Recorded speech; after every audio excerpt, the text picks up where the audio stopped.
Good evening and welcome to Face for the Newsfirst team. I'm Nadeesha.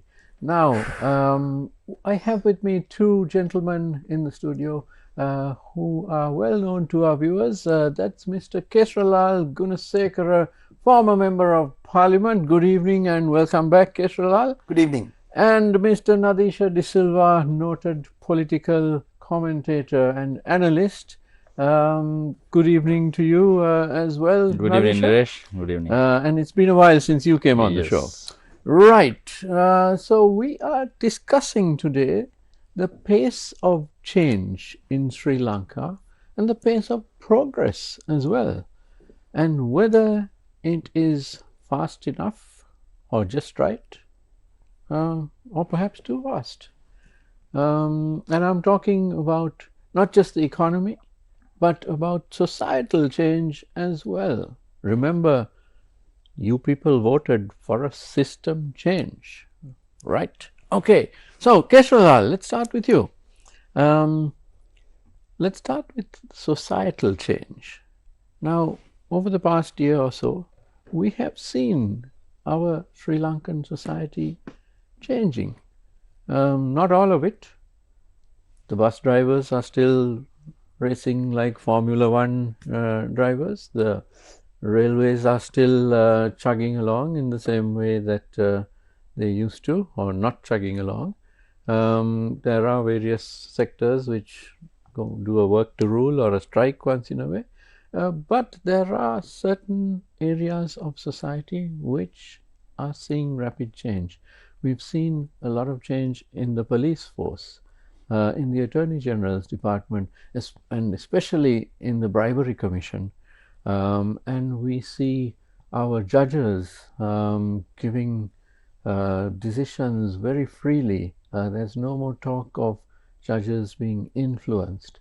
So there are changes happening. But is it fast enough, or perhaps too fast for our Sri Lankan society?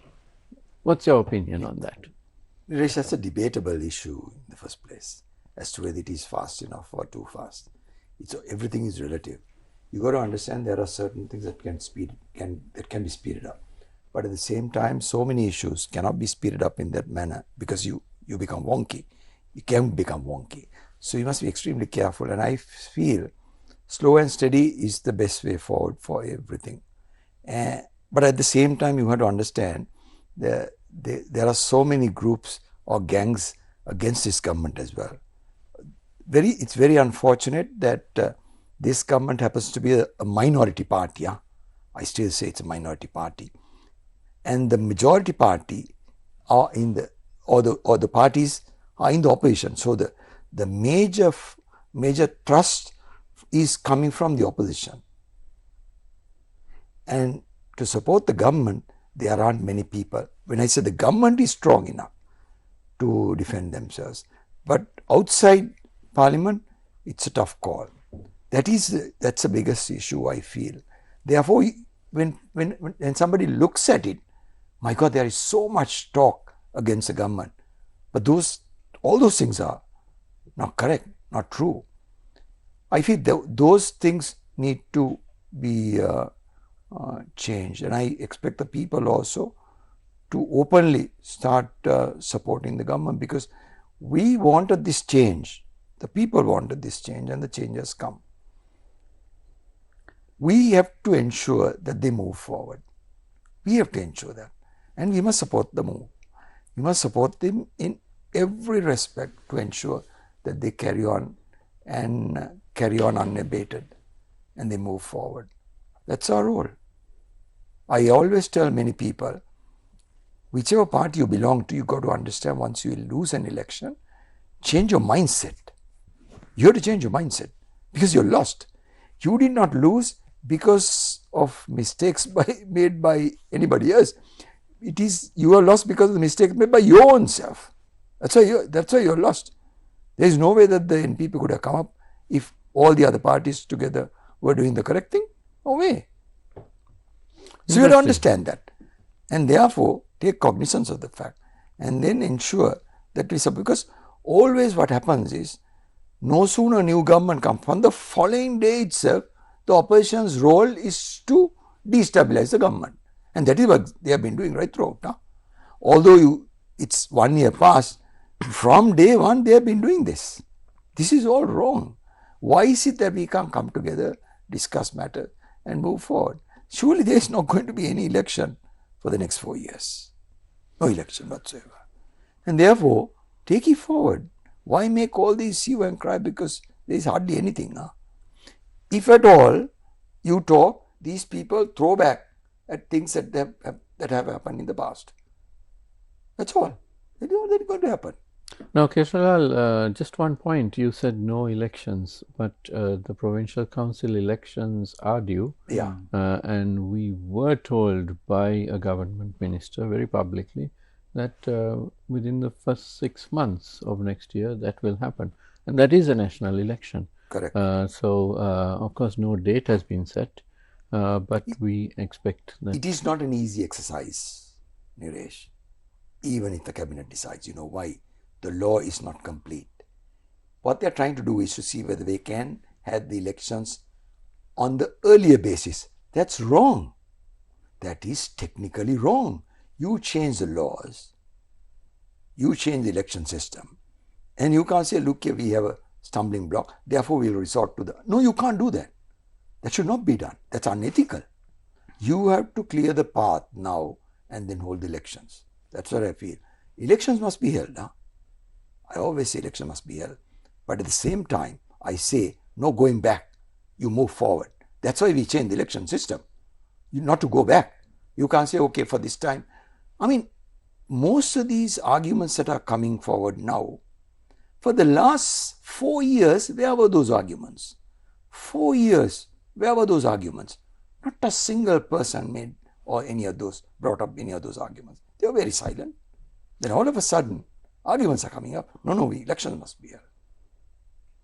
Well, I don't know about you, Kesarralal, but here at Newsfirst, we love elections. We love democracy elections. At work. Of course. And it's I don't say we are the will of the people. I'm not against elections. I am for elections and at the correct time as well.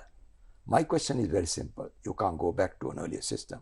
You change the system. But then that's what the government is there for, and they have a 2/3 majority. So what else is needed? They can change the system. They can't change it overnight because you have to go. Of course, not overnight, but it's been a while. Procedures. Yes. You have to understand. You have to get into an agreement with everybody, parties. But hopefully it won't be another 4 years. No, it won't be 4 years. Yeah, but rubbish.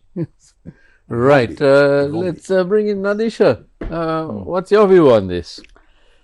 Okay. The first thing is that you asked whether the pace is, whether it's fast enough or not. So you can see things move, but moving is not enough. Whether a thing moves fast or slow, that is not the main thing. It has to move in the correct direction. What matters is the direction. If something moves somewhere else, not to the perfect destination, so it doesn't matter whether it moves fast or slow or whatever. That is the first thing I have to say. So do you believe that we are not moving in the correct direction? In my personal opinion, like what we believe, okay. See, this government, always what he says is NPP government. I don't see there's NPP government. This government has two parts. One is JVP and the other one is Anurism. I call it Anurism. This is what we call Anurism. The institutional part of this government is JVP, which is led by Silva from Palavath. Mechanism is Anurism. Anurism is the methodology. It is the system which moves this thing forward. Actually, there's nothing called NPP. That's an it doesn't exist. Interesting take. It doesn't exist. The situation. It doesn't exist. Okay. So NPP is consisting. NPP actually it consists of people who believed in elections, the democracy. They wanted the system change. They were not politically literate. Majority of the people who voted for Anurukumara Disanayaka and also to NPP government, to bring this NPP government, what they call, are not much politically literate, Viresh. But then, Nadeesha, I mean, if you look at any democracy or most democracies around the world, I mean, can you say that the United States population is politically literate, or the UK? No, you have a point. You have a point. You don't have that perfect. No, those are the people who. set of Those are the voters. people who make the kings. They are the king makers. The people who are not very much literate on politics. Okay, in Sri Lanka now, if you take that 69 lakhs, 6.9 million voters who voted to NPP in the last general election, so out of these 69 lakhs, I think more than 60 lakhs, more than 6 million are not, I mean, they just voted for a better government. They wanted a better governance, right? That is what they expected.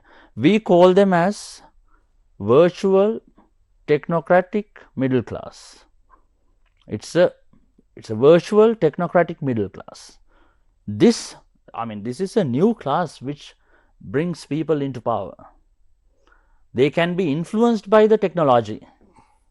Technology in the sense like by using social media, these people, even if they live far away, they can be manipulated, they can be influenced using technology. But social media is only the means of communication. I mean, if you look back a century ago, there were beautiful orators who would just get up on a box in a town square, and thousands of people would come listen. to listen. But to these them. have been changed.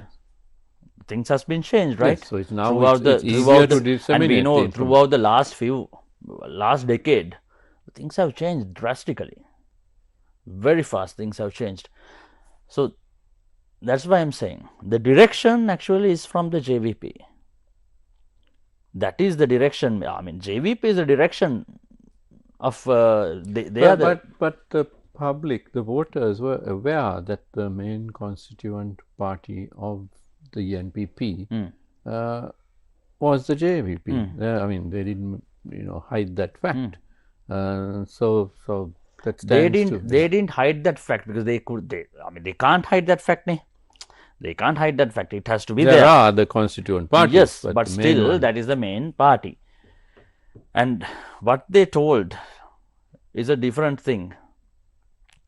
It was the new branding. It's the proactive. It's actually the proactive branding, rebranding of the JVP, which came as NPP. So people got attracted to that. The middle class actually they attracted to that. And he said something very correctly. I mean, someone won not because of anything else, not because of anything's fault, just because of the people who governed the country for last decades. Okay, their problem. I'm not defending the previous governments or the other political parties. I mean, they deserve the defeat. They deserve it. Well and truly deserve. Yes, they deserve it. But because of their issue, who came to power is not what is suitable as well. Which is well, that's a matter of opinion. It's a matter of opinion. It's my opinion, right? Yeah, but at the same time, Nadeesha, it's not that easy. You have to in democracy, you have to choose between whoever is available. It's like you go to a buffet and if you don't like whatever is there, well, you still have to eat something. So there you go. That's how the Sri Lankan mentality works. Most of the time, that's how Sri Lankan mentality works. Sri Lankan people, mostly the South Asian people, they have a linear thinking pattern, Nadeesh. Black or white. Yes. Okay. But then it's not just South Asian. I mean, you look at the United States, it's Democrats and Republicans. Yeah, but here, no, it's very different from here. Okay. So our people, they love or they hate. Just take it in a sociological manner. Okay. You get a couple, they get divorced. I mean, they were their own world. Like they were together for some time and they love themselves, each other. And when they divorce or when they get separated, they become suddenly enemies. That's how Sri Lankan mentality works. You love or you hate. So this is what happens in politics as well. You are choosing one person not because that you believe that he can deliver, just because that you hate the other person. Unfortunately, Sri Lankan politics is that. Is that, yes. Fortunately or unfortunately. Anyway, the question is very simple. I still feel, I made this proclamation that, look here, NPP is going to walk away at the next election, long before the election. Why I said that was very clear. In the minds of the people, the average man, the government at that time was not doing well. Even Ranil Wickremesinghe coming was not going to help. They had already formed their mind that they wanted to bring the NPP. Why is that? Because they realized that NPP is different to the others. That is what they scored on, not anything else. They scored on that. The failure of the previous governments was because they did not perform. That's the whole problem.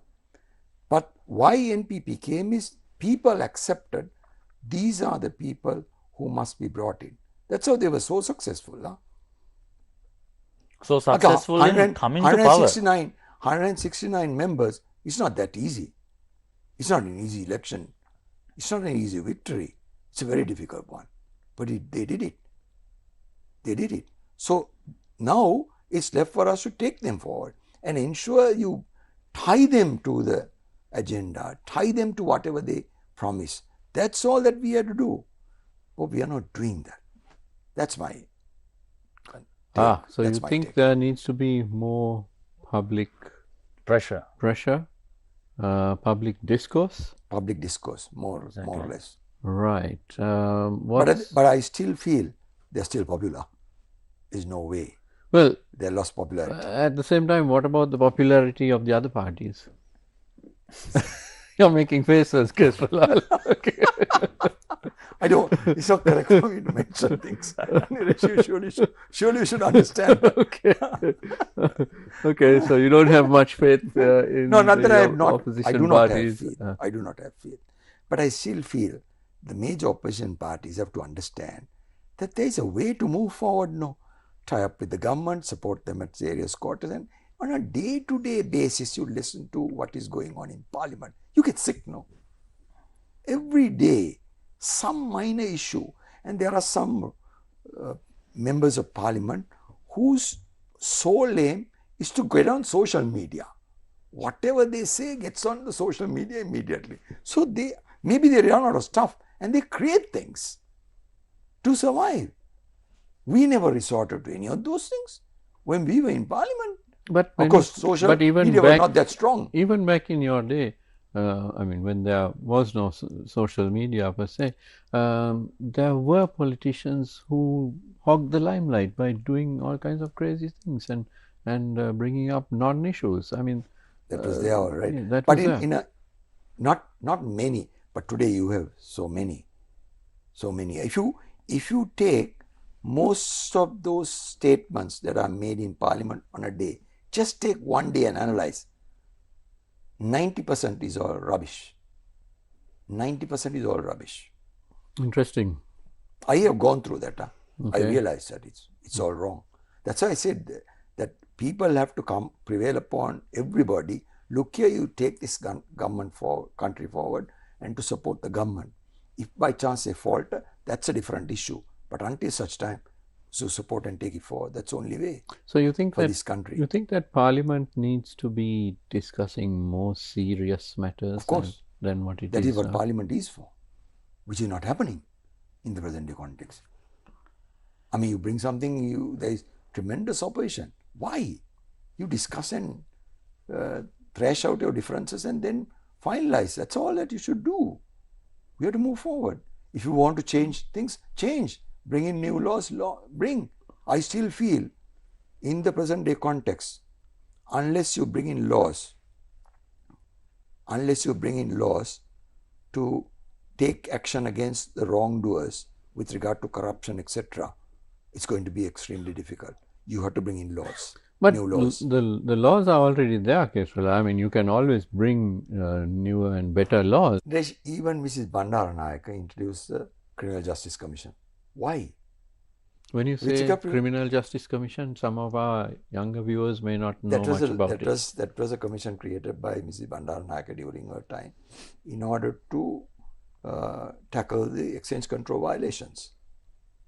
Very simple. And then there were so many others that were dealt under the Criminal Justice Commission. In the same manner, we have to understand there are so many things that have happened now. My problem is corruption, accumulation of ill-gotten money. Those things have to be dealt. You can't wait for 4-5 years to settle those things. Quick action has to be taken.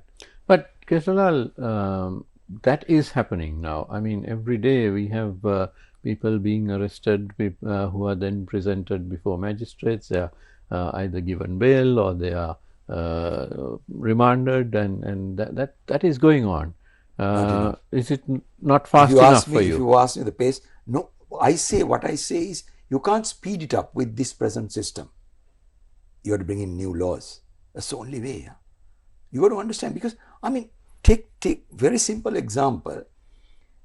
If a member of parliament comes to parliament, within 10-15 years he has accumulated 250 to 300 million. Surely that is corruption. Surely.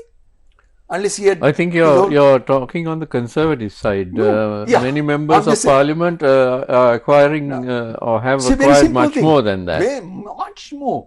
So where are we? We are lagging behind. We have to. Then the other thing is, when you want to change, there are so many things that you can't instill. Discipline is something that you cannot. Very difficult. It's a very simple example. This lawyer gentleman at Mount Lanier Courts, the way he behaved now. Which is a matter before court right now. Abuse of position. Yes. He doesn't understand everybody has dignity. Second issue, very simple. And he didn't understand the power of social media. Yeah, and very simple. I can't understand. There were police officers around him. Somebody should have told him, look here, you stop this nonsense. You can't say this. Why? Because we have what is called slave mentality. Nobody is there to stand up. There was nobody to stand up to him and tell him, look here, even if you are wronged, this is not the way you can behave. This is not your response. Nobody was there to do it. Tell him that. And the police officers. If I was the constable, I would have told him, shut up. Very simple words, shut up. You can't talk like this. If you want to go to the police station and make an entry. We still don't understand that we have to follow procedures. This is what is wrong. And mind you, but that became the de facto procedure, that you call somebody and you use your influence. And, now I'm coming to that. I'm writing an article on that.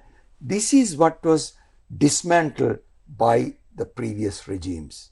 So you have to establish that back again, consolidate those systems back again, which is not an easy exercise.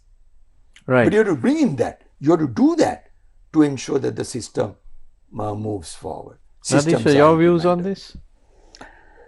I'm not talking about the Mount Lavinia court incident. I'm talking about the pace of change, the instilling of change to society, and the Mount Lavinia incident was symptomatic. Yeah, that's a different thing. See, according to what he said, now I'll answer to that. He always mentioned that you should bring new laws. Now, what is the law that has been practiced right now? What is the law which is being used right now? Anti-Corruption Act, right? In 2023 or 2022, which Ranil Wickremesinghe brought. Now you have enough time. Ranil Wickremesinghe came into power in 2022, right? Within very few months, he brought this act. Now this government has almost passed. This government is almost more than 1 year, right? Well, the presidency is 1 year. Okay. The government itself is about 11 months. If you want to bring new laws, having 2/3 majority, it is not difficult. They could have done that, but they haven't done it. And yes, there are lots of cases which we are always hearing that this dude got arrested, and all these stories are there, right? But I'm pointing out another two specific issues. the Bribery Commission and the Police Commission, National Police Commission. I told you that the direction matters, not the speed, right? Yeah, we can understand that the Bribery Commission works really well, but still there's a big issue of the appointment of Director General Ranga Disanayaka, right? There is an issue, we know that, right? How Dinesha Samararatne, the Constitutional Council member, was she was being given wrong information by the leader of the house. Well, since those folks are not here, Nadeesha, you have to take responsibility for whatever you say. No, that's what she has told me. It's being in news, it's being in social media, it's there, right? So in that case, it's been mentioned that given she was misinformed. So there is a thing, okay? So in the other side, we get the Police Commission. Delegation of powers of appointing and transferring OICs, that was delegated to the IGP, which was there in the hands of National Police Commission.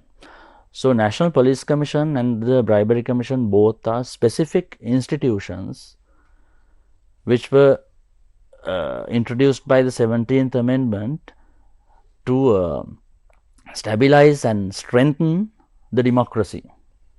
Strengthen governance as well. Yes, at that time I think you were in the parliament as well, right? So we have to accept that. So that is to decentralize the power. But now what is happening is the other way. That's why I am always telling Niresh, this government means the Anurism and the JVP. What JVP really wants? That's an interesting term, Anurism. Yes, that's the mechanism. Someone might misinterpret it for aneurysm. This is a health issue. You have to pronounce it properly. It's aneurysm. Okay, it's aneurysm. And this JVP, we know what they actually want. It's a Marxist-Leninist party. They prefer to have a one single party state. This is what they want. This is what they are taking this country forward. But in that case, you can go back into our history and say, well, J.R. Jayawardena wanted a single. He got the 5-6, and then he didn't want the elections. And then before that, Mrs. Bandaranaike. And then you could say that Mahinda Rajapaksa and the SLPP. Exactly. Yeah, true. To a greater degree, did the same thing. You are correct. All these people also had that mentality. Yes. Everyone who gets a huge power, they want to be there for the rest of their lifetime. Okay, but we saw what happened for generations sometimes. Yeah, but we saw what happened to Rajapaksas. They had the dream of having power till the end of their generation and to pass the power to Nama Rajapaksa as well. That is what they wanted. But what happened? In 2022, people chased them away. Right? The reason is the power was within the family. What they did was they just helped all the people who were supporting him to get the benefit of the power to all these levels, all these layers, but to keep the power within the Rajapaksa family. But this is different, Niresh. There is a cadre who believes in an ideology. They have an ideology to believe in.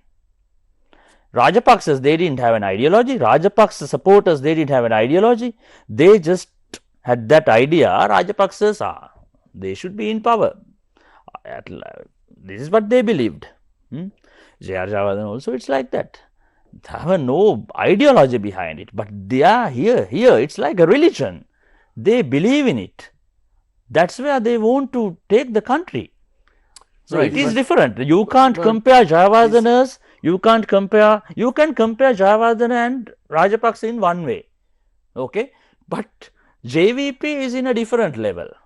Right, but now okay, let's say that what you are saying is correct, and it is JVP, NPP ideology, right? NPP, no, NPP has no ideology, just a set of people. So, NPP, but is this NPP, ideology? NPPs, Niresh, NPP voters or NPP supporters, if you take a prototype of a proper NPP supporter, or if you take what NPP supporters aspiration is all about, I don't go anywhere. Mr. Kesarralal is the best example. He believes in good governance. He believes that the country should be moved forward. He believes in anti-corruption. He believes that the country should be free of corruption. I mean, this is what the NPP supporter is all about. But it's not JVP. JVP is not that. It's completely different. You can't compare Tilvin Silva's mentality with Kesarralal's mentality. Interesting indeed. But Kesarralal now, okay, it's the JVP's ideology, but that is what is guiding the NPP and the government. And so, is the pace of change sufficient? And let's get to the economic situation. Again, you know, if you take a capitalist ideology, Jayajawardena or the Rajapaksas or Wickramasinghe, it was very fast decision making. There's money to be made, or there's investments to come in, and by hook or by crook, things are done, usually by crook. And things did get done, but we were going down the wrong path. That's where your favorite anti-corruption has to come in. But Kesarralal, now with this government, it seems to be a more pragmatic decision making. The pace of decision making is perhaps slower, more measured, and therefore you don't see those rapid transformations in the economy. What do you think of that? You can't. Number one, you can't go for rapid transformation as well, Niresh, because you got to understand the IMF has initially told us exactly what we should be doing.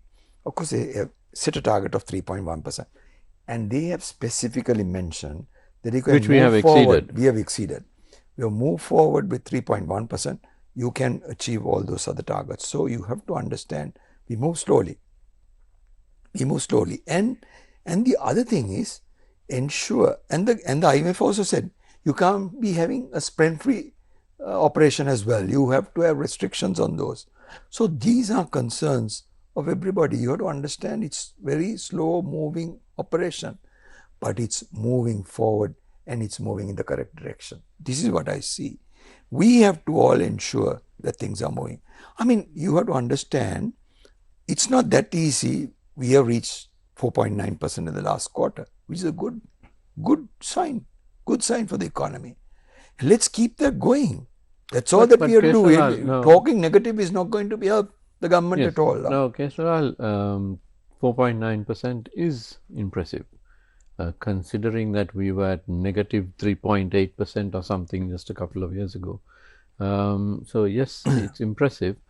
But if you compare this, our neighbor, South India, there are 4 Indian states which are growing at about 10% plus. 9 to 10. 9 to 10, and perhaps Some of them, even more. That's Tamil Nadu, Karnataka, Andhra, and Telangana. So they are growing that much faster, and we don't want to be left behind. We need to somehow get up to that level. That should be our ambition. But how are we going to get there? And to be fair, India did not get to that level, overnight. It took them a long time. Perhaps 30 years to do so. Correct. So that is why I say, if you have systems, if you can put systems in place and move forward, yes, certainly we can contribute and move forward. That is essential. But it is not an easy task, what I say. It's a difficult task, because from all quarters there is pressure brought on to bear, from all quarters, whether it is the former rulers or whatever it is, everybody speaks ill of the government. That is what is wrong. That is what is wrong. These are done deliberately. These are done deliberately. Because most of these people realize that if this government is permitted to tag along in this manner, many of them would be behind bars as well. That is one But thing. this is a question, I mean, I posed this question to many of the NPP candidates, over a year ago, because their anti-corruption platform, I asked them, how many people are you going to lock up? You can't lock up everybody. Exactly. But this is what I say, that you have to bring in laws. I feel the easier process is civic rights. Number one position, number one, and number two, go for the money. That's the way forward, I feel, because you got to come out with some innovative idea, some innovative thinking has to go into the system. But the question here with the government also, they are not so far not mingling with the private sector in a bigger manner. That is essential. Either the private sector has to understand that they have to engage with the government, or the government has to understand that they have to engage the private sector. So that's a very good point. There needs That's to be it's very essential. Strengthening of that relationship between the government and the private sector. Because, I mean, the private sector needs to understand that they need the government to put everything in order, to put the house in order. So support them and take it forward. But that's the only way. Much of the private sector in this country had adapted to the corrupt system. They needed to survive. Yeah, for them to survive. That's not an excuse. There are enough and more companies which did not go down that corrupt path. Correct. And kudos to them. But many did. Yeah. And now they need to actually turn it around. Turn around to a different business model. Yeah, what happened was this. They were relying on connections, You scratch my back, I scratch your back. That connections took them a long way. That helped their business as well. I don't blame them for doing that, because the government at that time was promoting all those things. For them it was good because they could move forward. But that has to stop. That has to change. You need to come to reality. You have to run it in a methodical manner. And you cannot expect favors from governments. You cannot expect favors from governments. You do your job and take it forward. If you have stumbling blocks, inform the government and get it cleared. That's all. But no other favors. That is very essential. But you have a problem here. I will tell you, the problem that the country faces is fourfold. Number one, power sector. Number two, fuel. Number three, gas. Number four, medicaments. These are the four areas where white collar crimes get involved. With any government, white collar criminals get into the picture. They are with tie, coat, everything, they come in now. So you must be careful. These are the people who have ruined this country. These are the people who are, this is where corruption starts. These four areas, all involved in foreign exchange. Four specific areas. So they give so much advice to the government as to what to do. Right. So we're talking about the pace of change. So the government has to be very careful. So what you're saying is these four areas need to be revamped. Otherwise, we won't see change happening at the white collar criminals are there in any political system. They are there. They are prevalent. The question is, you must be careful. That is what I say. Right. To this government. And we are almost out of time. And I'd like to get the final thoughts of Nadeesha, and then we come back to Kesarralal. Nadeesha, according to what Kesarralal said, he told about these white collar criminals. I think in previous 2 or 3 programs, I've told this same thing repeatedly. The country has been ruined by 3 major parties. White collar bandits, you get the corrupted bureaucracy and the corrupt politicians. So these three together ruined this. But unfortunately, this JVP-backed mindset always points at the businesses. Okay, they are pointing at the private sector only. They always forget these two. I mean, they are taking power just by pointing out the politicians. That's a different story. But always they are capitalizing on targeting the private sector. But this is where we say that if the proper capitalism is practiced in the country, the private sector should not get the support of these other two corrupted parties. Unfortunately, in Sri Lanka, what we have seen is not capitalism. We have seen crony capitalism. Or cronism. Okay. So this is what has happened to the country. So we should, this is why we always preach, we always say that the capitalism should be practiced properly. That's why we are always against this. I mean, I think that you're thinking that I'm always targeting JVP in this conversation, but this is the truth. Okay. So we should not let that socialist mindset come up. We need wealth accumulation. This is what is needed. In this country, this is what is not practiced. We should have equal opportunities. This is actually what the governments should do in Sri Lanka, are to create equal opportunities. But we were always talking about equal distribution. We've been fed by, I mean, mentally we've been fed by two major streams.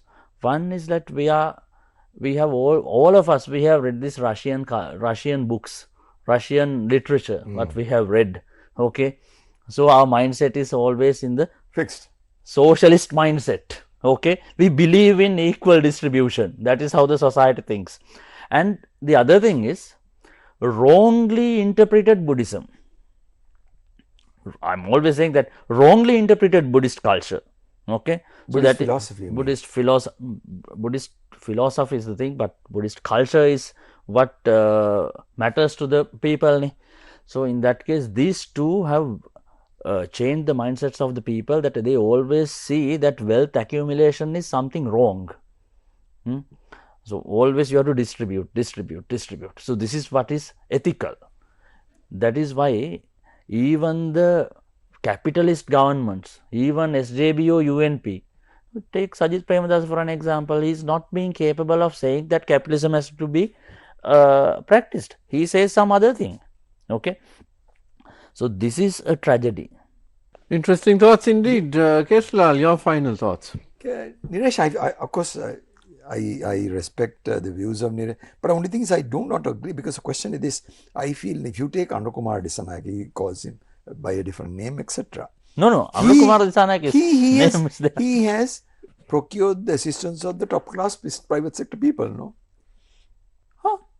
He has procured the assistance of everybody. And yesterday or day before, at a meeting, he very specifically said, we were discussing local authorities, etc.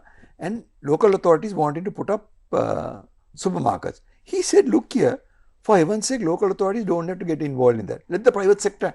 He said, let the private sector handle that. In Ratnapura.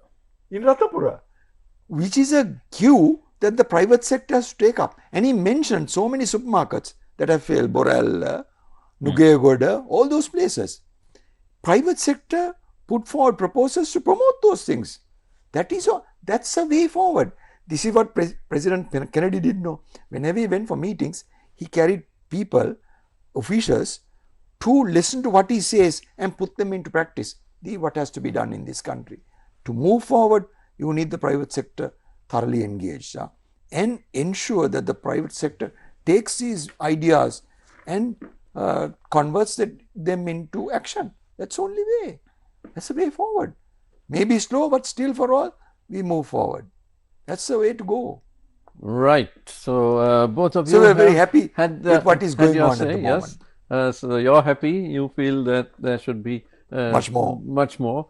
Right. And we'll leave it at that. I'm sure in about 3 months' time we'll come back and exactly debate with the updated situation. And I'm afraid we're out of time. My thanks to Kesarralal Gunasekara, former Member of Parliament, and Nadeesha De Silva, political analyst. And thank you to you at home for watching. Don't go away because the news is coming up next. Have a great evening.